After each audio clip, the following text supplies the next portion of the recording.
After 3 long years, Mark Dyke is finally making his comeback. The 6'3" forward helped steer the Archers to their 5th consecutive win in the 12th Filoil Flying V Preseason Cup presented by Chooks-to-Go on Friday.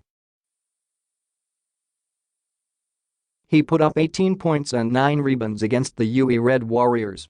The game was an encore performance following his 13-point output in another win against the EAC Generals. For the rebuilding Green Archers, who lost 2 of their stars and had a coaching change in the offseason, Dyke has been a revelation, even though the UAAP is still months away.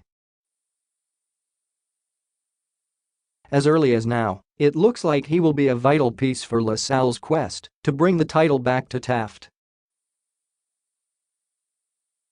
Coach, Louie Gonzalez, just gave me an opportunity.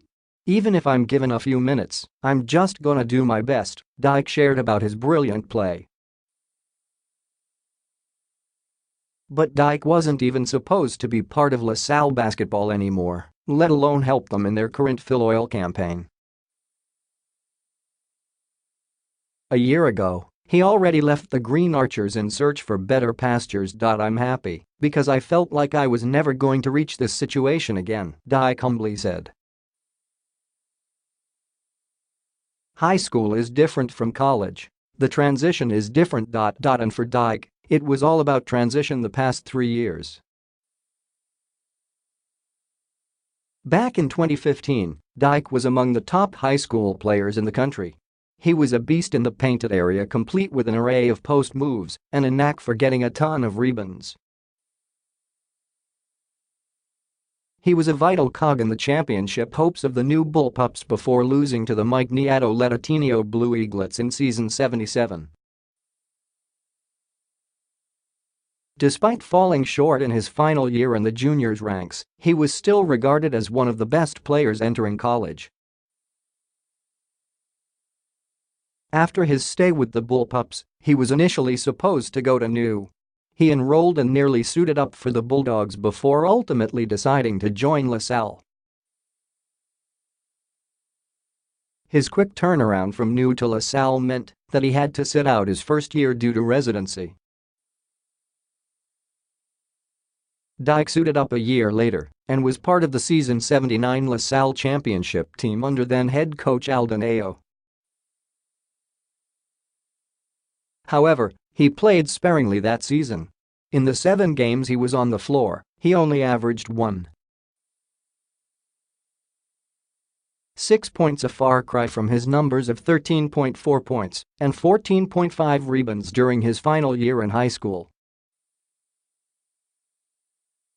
Granted that the seniors' competition is a total different level compared to the juniors, Dyke served as LaSalle's human victory cigar, only getting the chance to play when the win was already in the bag. Before the start of season 80, he left LaSalle. In a post on his Twitter account, he said he was leaving to reach his full potential as an athlete. For the past 3 years, as his peers and contemporaries have made a name for themselves at the seniors level, he suddenly became a fond memory of high school basketball. Actually, I lost my confidence, Dyke admitted. Fortunately, there was still people who trusted him and believed he still has what it takes to compete. Now I get confidence from the coaches ever since they called me up and asked me to play for LaSalle again, he recalled. Any opportunity they gave me, I just take it. They just told me to do extra work so that I'll get my confidence back. Dyke hesitated momentarily when he was invited back to LaSalle. Questions of confidence and playing time mulled his decision, but he also had to factor in external factors such as the departure of Ayo. A new coach would mean a new system and a new set of challenges. Eventually, he saw everything as a new chance.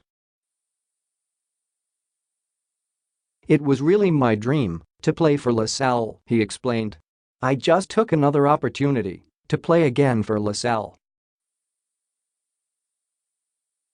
After everything he's been through, it seems that Dyke's decision to return to his dream school is finally paying off.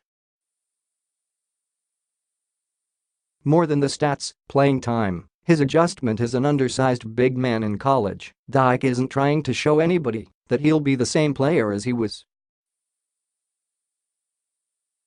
Instead, he wants to prove to himself that he's already grown as a player and as a man. My decision-making, the 20-year-old opened up on whether his recent performance is vindication of anything. Because when I used to decide before, whatever I decide, I didn't think much of the consequences. The UAAP is still months away, more than enough time for Dyke to continue to gain confidence. It's been a long time since he played at a high level, but it seems that he is now ready to take his place in college basketball.